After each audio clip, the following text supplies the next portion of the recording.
ওই খাদ্যের প্রভাব খাদকের উপরে পড়ে, তো এজন্য রাসূল সাল্লাল্লাহু আলাইহি সাল্লাম উট খেতে বলেছেন। কি বলেছেন? উট খাও। কেন খাও তার কারণও বলে দিয়েছেন। এই হাদিস মালুল বিল ইল্লাহ এবং নবীজির পক্ষ থেকে বর্ণনা করা ইল্ল। সেটা কি? উটের ভিতরে গায়রত বেশি।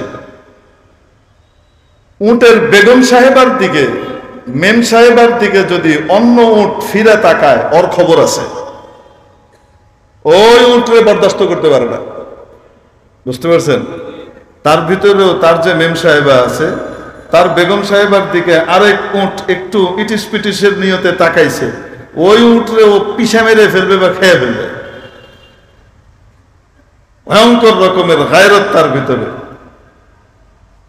আল্লাহর নবী বলেন উট বেশি বেশি করে খাও, কেননা তার ভিতরে গায়রত বেশি, তোমাদের ভিতরেও গায়রত তৈরি হবে। তাহলে বোঝা গেল খাদ্যের প্রভাব খাদকের উপরে পড়ে। আবার আল্লাহ শুয়োরকে হারাম করেছেন। করেছেন না করেন নাই? বলেন। শুকরকে হারাম করেছেন। মাথা থেকে পা পর্যন্ত প্রতিটা বস্তু নাজিসুল আইন, একেবারে পায়খানার মতো নাপাক। আল্লাহ এভাবে হারাম করেছেন। কেন হারাম করেছেন? বহু কারণ থাকতে পারে, আল্লাহ ভালো জানেন। তবে শুয়োরের একটা খাচ্চত আছে, যেই খাচ্চত পৃথিবীর আর কোনো প্রাণীর নাই। বলবো নাকি? সেই খাচ্চত হলো, শুয়োরের বউরে যদি অন্য শুয়োর কাটআউট লাগায়, তাহলে এই শুয়োর খুশির চোটে, ওই যুগলের যখন এই আকাম করতেছে, খুশির চোটে এই শুয়োর তাদের চারপাশে নাচতে থাকে, ড্যান্স করে, আমার বউরে বেহেই বালা পায়, আমার বউকে সবাই ভালোবাসি। বুঝতে পেরেছেন? বেইন্তেহা বেগায়রত এবং নির্লজ্জতা এই শুয়োরের ভিতরে রয়ে গেছে, কোনো আত্মমর্যাদা বোধ নাই।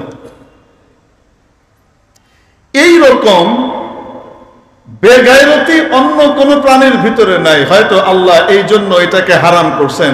আর যারা এগুলি খায় দেখবেন এদেরও বউ নিয়ে কোনো চিন্তা ভাবনা নাই, জামাই নিয়ে চিন্তা ভাবনা নাই। কিছুদিন পর পর জামাই আর বউ বদল করতেছে, গাড়ি আর লুঙ্গির মতো।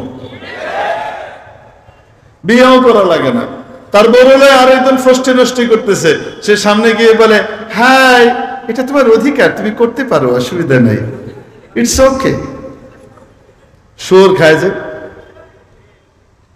প্রভাব তৈরি হয়েছে। ونعوذ بالله من شرور أنفسنا ومن سيئات أعمالنا من يهده الله فلا مضل له ومن يضلل فلا هادي له ونشهد أن لا إله إلا الله وحده لا شريك له ونشهد أن سيدنا وسندنا وحبيبنا وحبيب ربنا وطبيبنا وطبيب قلوبنا وأولانا ومولانا محمدا عبده ورسوله أما بعد فعن عبد الله بن عمرو بن العاص رضي الله تعالى عنه قال قال رسول الله صلى الله عليه وسلم أكبر الكبائر 7 الإشراك بالله وعقوق الوالدين وقتل النفس ويمين الغموس وأكل الربا وأكل مال اليتيم وشهادة الزور أو كما قال عليه الصلاة والسلام ঐতিহ্যবাহী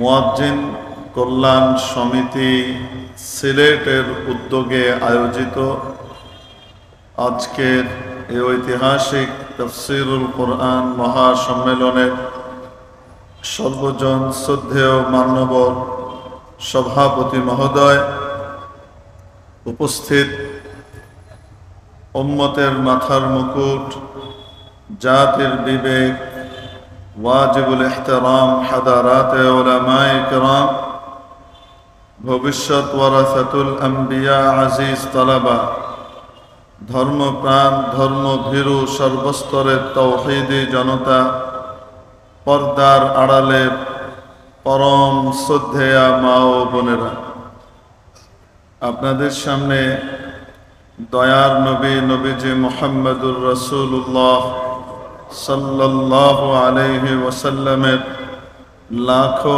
আহাদিসে মুবারাকার মধ্য থেকে একখানা হাদিস শরীফ পাঠ করেছি। হযরত সাইয়্যিদুনা আব্দুল্লাহ ইবনে আমর ইবনে আল-আস রাদিয়াল্লাহু তাআলা আনহুমা ইরশাদ করেন যে নবী পাক সাল্লাল্লাহু তাআলা আলাইহি ওয়াসাল্লাম ইরশাদ করেছেন, সবচেয়ে বড় গুনাহ হলো 7টি। গুনাহ তো বহু রকমের আছে, ছোট আছে, বড় আছে। গুনাহের উদাহরণ সাপের মতো, ছোট সাপ, বড় সাপ, এই দুটোর উদাহরণ যেমন, ছোট গুনাহ আর বড় গুনাহ উভয়টার উদাহরণও তেমন। সব রকমের গুনাহ দিয়েই মানুষ আল্লাহকে অসন্তুষ্ট করে, আর আল্লাহ তাআলার অসন্তুষ্টির বিষ বাষ্প যাকে স্পর্শ করবে সে ধ্বংস হয়ে যাবে।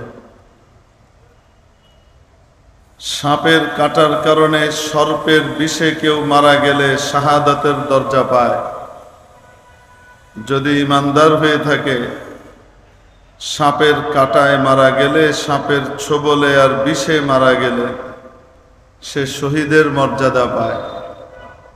কিন্তু আল্লাহ তাআলাকে রুষ্ট করবার কারণে, আল্লাহ তাআলার ক্রোধ এবং ক্ষোভের বিষ বাষ্পে যদি কেউ মারা যায়, তাহলে দুনিয়াও শেষ, আখিরাতও শেষ। আর আল্লাহ তাআলাকে অসন্তুষ্ট করার যে বস্তুগুলো রয়েছে, বিষয়গুলো রয়েছে, সেগুলো হলো গুনাহ। কোরআনে কারীমে রব্বে দুল জালাল আমাদের সকলকে সতর্ক করে দিয়ে ইরশাদ করেছেন, ফাকুল্লান আখাযনা বিযামবিহি, আমি ইতিপূর্বে যাদেরকেই পাকড়াও করেছি, ধরেছি, সাজা দিয়েছি, তাদের গুনাহের কারণে শাস্তি দিয়েছি। আমার আযাব আর গজব যদি কারো উপরে নিপতিত হয়ে থাকে, তাহলে সেটা তাদের গুনাহের কারণেই হয়েছে।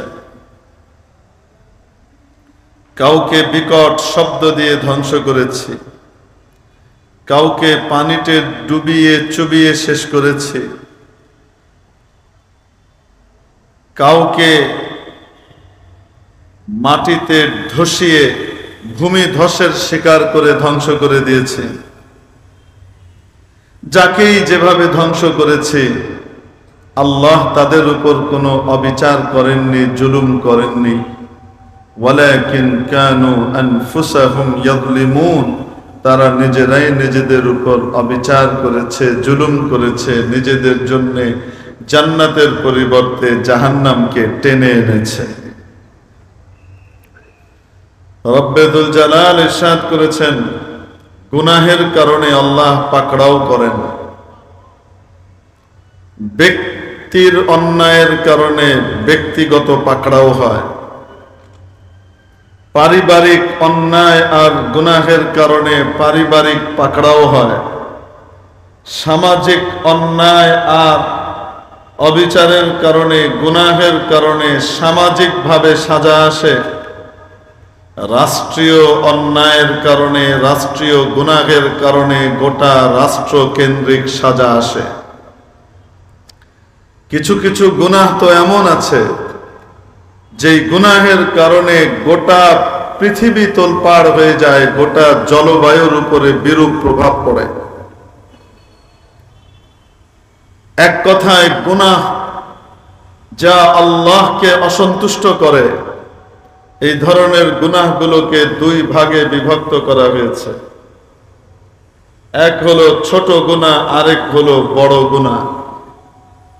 বড় গুনাহগুলা এত ভয়ঙ্কর, একটা গুনাহ, বড় গুনাহগুলার একটা গুনাহকে সাথে নিয়ে যদি বান্দা দুনিয়া থেকে যায় তওবা ছাড়া, তাহলে এই একটা গুনাহের ওজন এত ভয়ঙ্কর হতে পারে যে তার জীবনের নেক আমলের পাল্লা হালকা হয়ে যাবে। এই একটা গুনাহের কারণে তাকে জাহান্নামে যাওয়া লাগবে।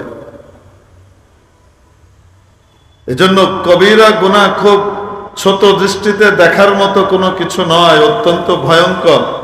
যে আমার তো অনেক বড় বড় নেকি আছে, অতএব দু চারটা কবিরা গুনাহ থাকলে আর কি হবে, যে না,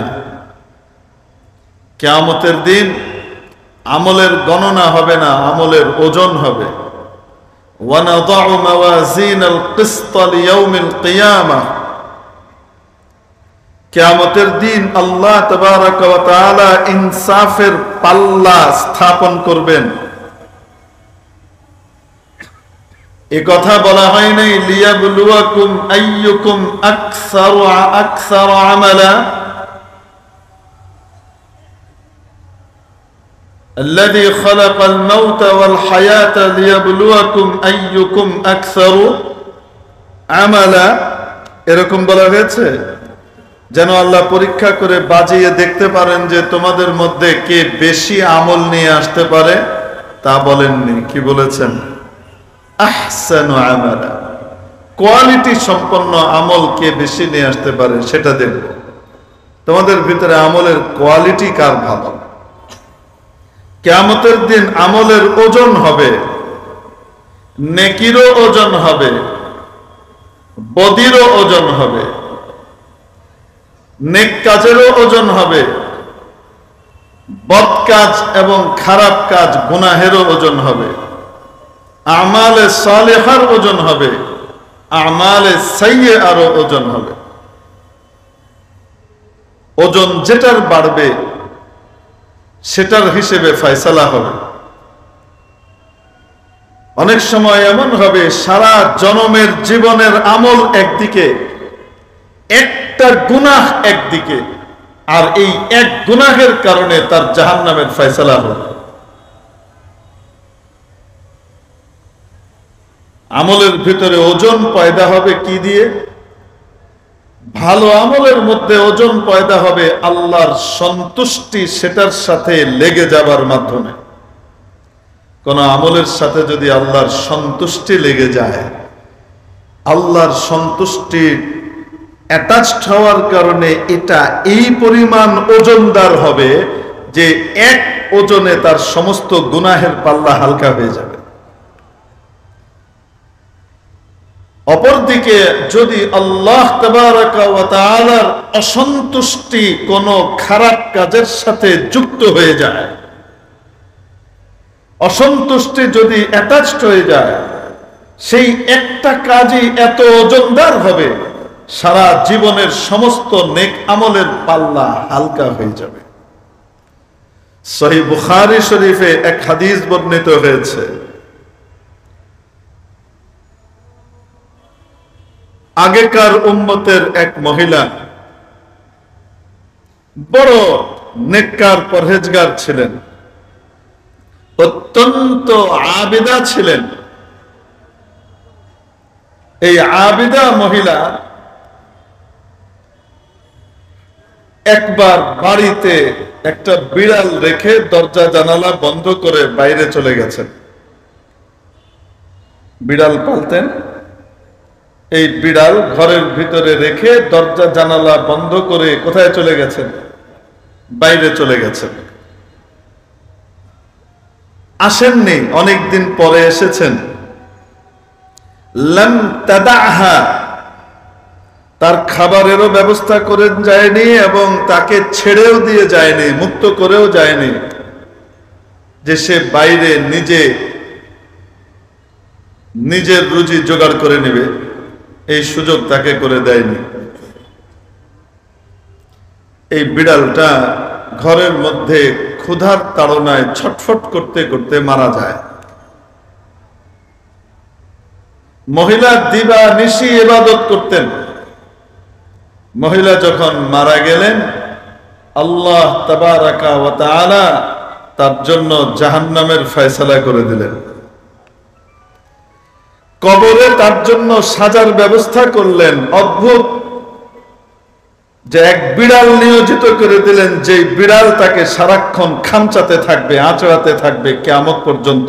আসল সাজা কিয়ামতের দিন। কি অর্থ?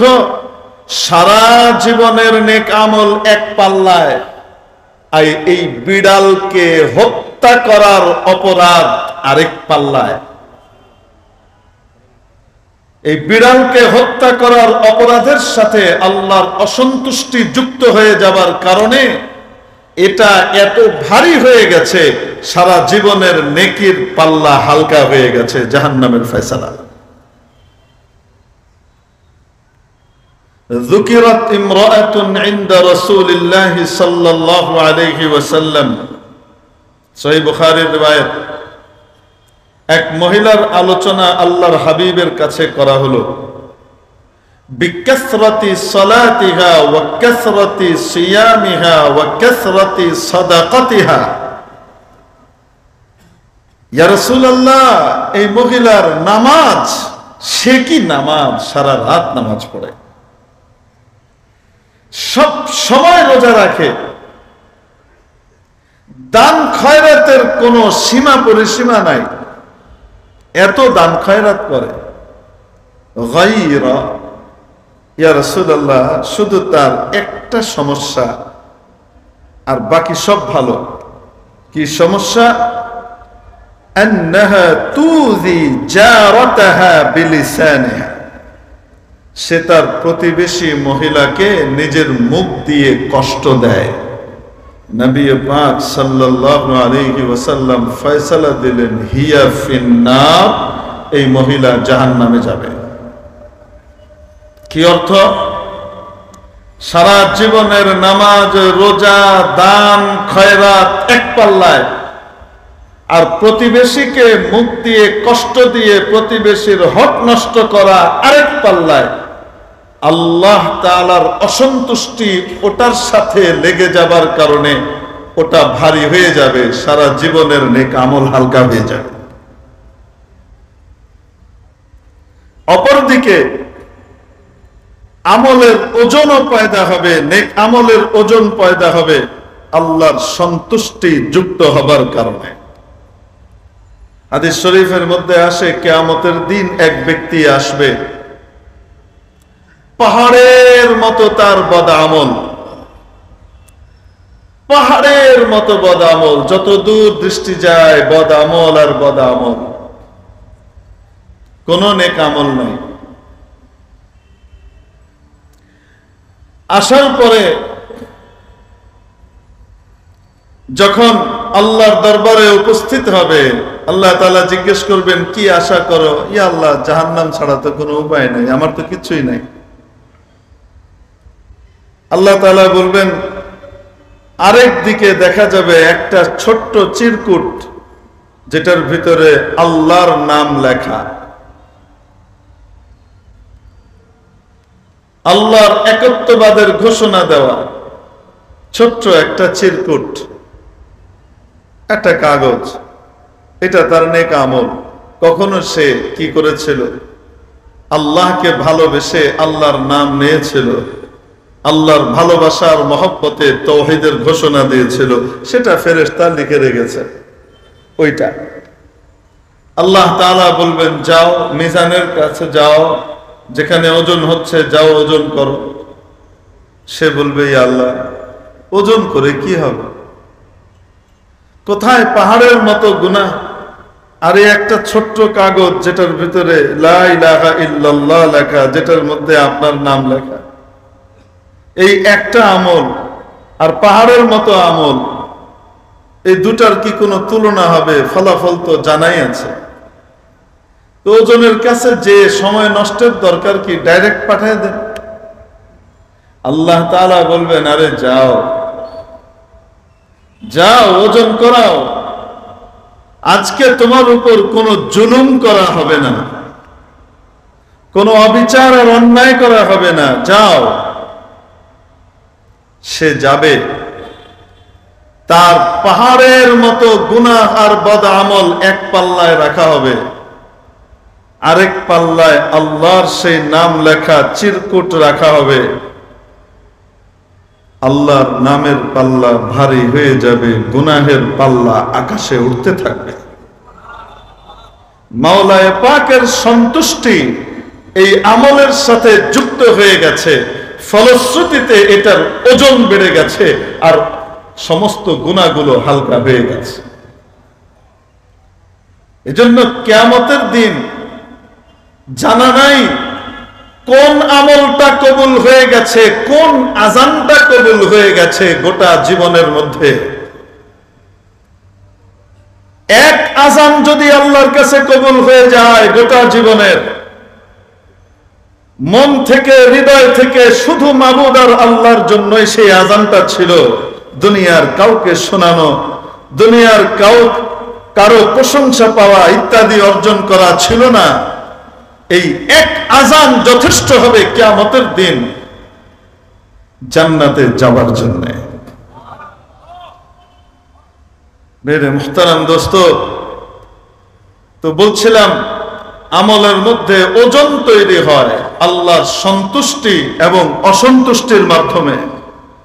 আল্লাহর সন্তুষ্টি কোন আমলে লেগে গেলে জান্নাতে, অসন্তুষ্টি লেগে গেলে জাহান্নামে।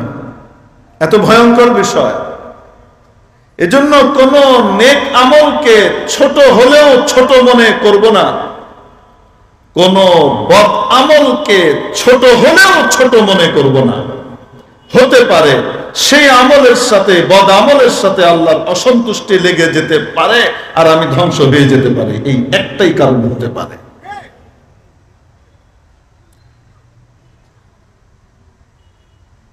পারসিকদের মহাকবি ছিলেন ফেরদৌসী, ইন্তেকাল করেছেন। কেউ স্বপ্ন দেখেছে ফেরদৌসী আপনার সাথে আল্লাহ কি আচরণ করেছেন? আপনারা কি বিরক্ত হচ্ছেন? হুজুর কোনো সুর দেয় না, তাল দেয় না, কিছুই দেয় না, কি কাটা কাটা কথা কইতেছে। ওগুলা লাগে হলো যাদের শিক্ষা দীক্ষা একটু কম থাকে, একটু মূর্খ টাইপের মানুষ হয়, বেচারারা কালারের দিকে বেশি মুগ্ধ হয়। আর শিক্ষিত মানুষের কাছে আমার মনে হয় সুর সারের তুলনায় আসল যে মূল বিষয় সেটা মনে হয় গুরুত্ব পায়, ঠিক কিনা? তো সিলেটের মানুষ তো এমনিই শিক্ষিত, তো এই জন্য এখানে সুর সারের তেমন দরকার আছে বলে মনে হয় না। মাশাআল্লাহ, আপনারা যেহেতু একমত হয়েছেন এজন্য আমি নির্দ্বিধায় এখন বলতে পারি। ফেরদৌসী মারা যাওয়ার পরে কেউ তাকে জিজ্ঞেস করেছে, ফেরদৌসী আপনার সাথে আল্লাহর আচরণ কি হয়েছে? মনে রাখবেন, কিছু স্বপ্ন আল্লাহর পক্ষ থেকে আসে, এগুলো আল্লাহর পক্ষ থেকে দেওয়া বিশেষ মেসেজ হয়।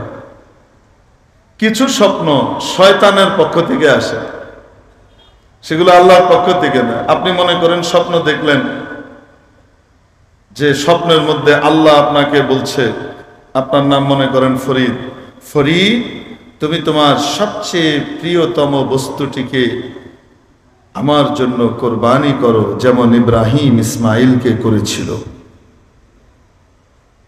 মানে আপনার পুতকে জবাই করতে বলতেছে।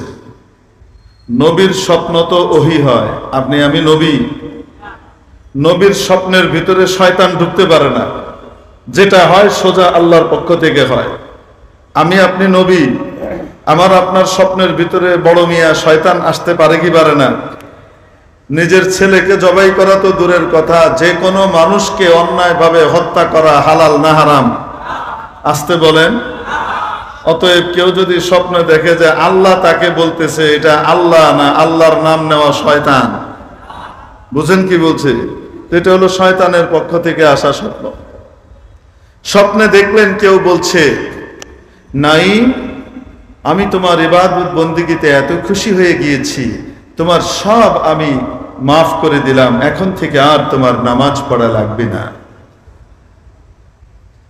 এই স্বপ্ন আল্লাহর পক্ষ থেকে না শয়তানের পক্ষ থেকে?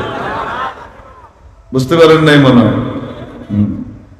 কিছু স্বপ্ন আছে অনর্থক স্বপ্ন। কেমনে হয়? খাওয়া দাওয়ার ভিতরে একটু উল্টাপাল্টা হয়েছে, পেটের ভিতরে গ্যাস ফর্ম করছে, হরমোনের একটু ইমব্যালেন্সিভ পজিশন তৈরি হয়েছে, মস্তিষ্কের উপরে চাপ পড়েছে, আর মস্তিষ্ক কি করেছে? একটা সুন্দর স্বপ্ন রেডি করে দিয়ে দিছে। অর্থহীন স্বপ্ন। কোন কোন স্বপ্ন হয় সারা দিন যা ভাবে চিন্তা করে ওইটাই মস্তিষ্ক রেডি করে তার সামনে আবার দিয়ে দেয়। তো স্বপ্নের বহু প্রকার আছে, তার ভিতরে এক প্রকার হলো যেটা কার পক্ষ থেকে আসে? নবীর স্বপ্ন ওহী, নবী ছাড়া কারো স্বপ্ন কি নয়? ওহী নয়। কিন্তু নবী ছাড়াও আল্লাহ তাআলা তার কোনো বান্দার মাথার ভিতরে ঘুমের মধ্যে কোনো স্বপ্ন দেখাইতে পারেন, এবং সেটা আল্লাহর পক্ষ থেকে হয়। এটার নজির কোরআন শরীফে আছে। মিশরের বাদশাহ স্বপ্ন দেখলেন 7টা মোটা তাজা গরু এবং 7টা শুকনো গরু। অদ্ভুত ব্যাপার হলো এই শুকনো গরুগুলো মোটা তাজা গরুগুলোকে খেয়ে ফেলেছে। মানে বাংলাদেশি গরুগুলা অস্ট্রেলিয়ান অথবা ব্রাহ্মণা কি বলে বড় গরু আছে, এগুলা রেখে এলেছে।